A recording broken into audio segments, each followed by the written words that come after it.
Assalamualaikum warahmatullahi wabarakatuh. Selamat sore. Yang terhormat Pak Reski Naufan Hendrawan, STMT, dan Pak Stevi Cenilohena Pesi, STMT, selaku dosen pengampu Geomekanika Reservoir. Di sini saya akan sedikit memberikan presentasi terkait tugas UAS saya yang berjudul Geomekanika Response of Overburden Caused by CO2 Injection into the Depleted Oil Reservoir. Adapun di sini saya bernama Gad Evata Simpson Purba dengan NIM 122480056. Latar belakang dari jurnal yang saya ambil ini membahas respons geomekanis yang terjadi pada lapisan tanah akibat injeksi karbon dioksida CO2 ke dalam reservoir minyak yang sudah dihabis. Reservoir minyak dan gas sudah habis memiliki potensial besar sebagai tempat penyimpanan CO2 karena struktur geologi mereka yang sudah terbukti mampu menahan fluida dalam jangka waktu yang lama. Selain sebagai tempat penyimpanan, injeksi CO2 juga dapat digunakan untuk meningkatkan produksi minyak atau gas melalui teknik Enhanced Oil Recovery atau EOR. Penelitian ini bertujuan untuk mempelajari aspek hidrodinamikanis dari injeksi CO2 menggunakan pemodelan aliran fluida multifasa dan geomekanika yang saling berhubungan. Metodologi yang diambil dari jurnal ini menggunakan pendekatan pemodelan numerik yang mendalam dan komprehensif untuk mengevaluasi respons geomekanik akibat dari injeksi CO2 ke dalam reservoir minyak yang telah habis. Simulasi dilakukan dengan menggunakan mengintegrasikan analisis aliran fluida, multifasa, dan geomekanika menggunakan data geomekanik serta sifat material reservoir yang tersedia. Tujuan utama metode ini adalah untuk memahami interaksi antara tekanan fluida yang berubah dengan deformasi batuan, serta mengidentifikasi potensi dampak terhadap stabilitas struktural reservoir. Parameter yang diambil dalam jurnal ini yaitu terkait dengan tekanan fluida, deformasi tanah, permeabilitas, dan porositas fraksi molekul CO2. Adapun hasil yang didapat dari jurnal ini berupa yang pertama adalah tekanan fluida yang berisi simulasi multifasa, yang mana hasilnya itu simulasi multifasa cocok dengan data lapangan yang dibandingkan dengan simulasi fase tunggal. Kurva permeabilitas relatif memiliki pengaruh signifikan pada distribusi tekanan.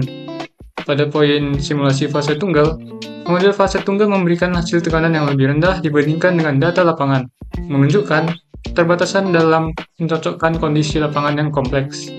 Lalu pada poin efek yang permeabilitas relatif, kurva permeabilitas relatif mempengaruhi tekanan fluida. Dengan hasil yang terbaik, dicapai menggunakan tekanan yang lebih relatif terhadap karakteristik reservoir. Lalu pada poin deformasi tanah, maksimum deformasi vertikal maksimum pada permukaan tanah mencapai 0,24 mm selama injeksi dan menurunkan menjadi 0,09 mm setelah 180 hari. Pada poin distribusi deformasi tanah tersebar secara luas menunjukkan dampak tekanan fluida yang menyebar ke area jauh dari titik injeksi. Perbandingan model, simulasi multifasa memberikan prediksi deformasi yang lebih akurat dibandingkan model fase tunggal, dengan perbedaan sekitar 14%. Lalu pada poin distribusi CO2, penyebaran CO2 selama dan setelah injeksi menunjukkan akumulasi gas di sekitar zona injeksi, dengan penyebaran tersebar akibat karakteristik permeabilitas reservoir. Pada poin efisiensi model, multifasa versus fase tunggal, model multifasa membutuhkan waktu komputasi lebih lama dibandingkan dengan hasil yang lebih akurat, sedangkan model fase tunggal lebih sederhana namun kurang mampu mereplika data lapangan. Pada dampak geomekanika stabilitas, perubahan tekanan fluida dapat mempengaruhi tekanan yang pada cap rock, tetapi deformasi kecil menunjukkan bahwa risiko kerusakan struktural minimal adalah untuk kondisi ini. Perubahan tekanan juga dapat digunakan untuk memantau migrasi CO2 dan mengidentifikasi zona risiko potensial kebocoran. Adapun kelebihan pada jurnal ini adalah memberikan pendekatan komprehensif, di mana studi ini mengintegrasikan pemodelan aliran fluida dan geomekanik secara menyeluruh, memberikan wawasan yang mendalam tentang dinamika tekanan reservoir fluida dan deformasi tanah akibat injeksi CO2. Pada poin 2, validasi tekanan data lapangan, Mengkalibrasi model berdasarkan data tekanan lapangan memberikan tekanan lebih tinggi pada deviasi hasil simulasi. Simulasi multifase yang akurat, model fase multifase memberikan prediksi yang lebih realistis terkait deformasi CO2, data reservoir dan tekanan fluida dibandingkan dengan fase tunggal. Adapun kekurangan dari jurnal ini, pada poin pertama adalah keterbatasan model sederhananya. Model fase tunggal memberikan prediksi kurang akurat dibandingkan dengan model multifase, terutama dalam kecocokan data tekanan lapangan. Pada poin kedua, tidak mempertimbangkan kapiler, di mana efek tekanan kapiler diabaikan dalam simulasi, yang dapat mempengaruhi hasil dari reservoir dengan tekanan kapiler yang signifikan. Pada poin ketiga adalah biaya dan kompleks permodelan multifase, di mana meskipun memberikan hasil yang lebih akurat, model multifase memerlukan waktu komputasi dan sumber daya yang jauh lebih besar dibandingkan model fase tunggal.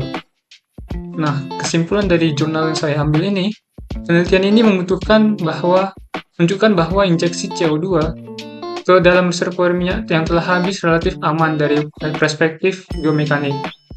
Perubahan tekanan dan informasi tanah yang diamati bersifat kecil, sehingga risiko kerusakan struktural seperti retakan pada caprock atau kegagalan sumur dapat diminimalkan.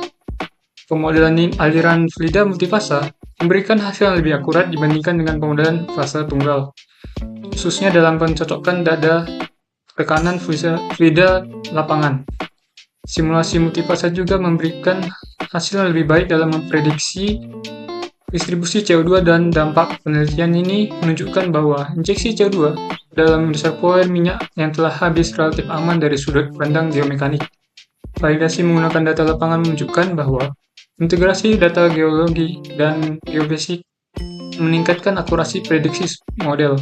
Penelitian ini juga memberikan panduan untuk pengolahan proyek penyimpanan CO2 skala besar, termasuk dengan metode kalibrasi model untuk memantau migrasi CO2 dan migrasi zona risiko kebocoran. Namun, studi ini memberikan keterbatasan seperti tidak masukkannya pengaruh tekanan kapiler dan adanya pengukuran langsung deformasi tanah yang dapat membatasi validasi hasil simulasi. Oleh karena itu, diperlukan penelitian lanjut untuk memperhitungkan tekanan kapiler, sifat material yang lebih kompleks, dan pengukuran lapangan yang lebih komprehensif. Sekian presentasi dari tugas UAS saya. Wassalamualaikum warahmatullahi wabarakatuh.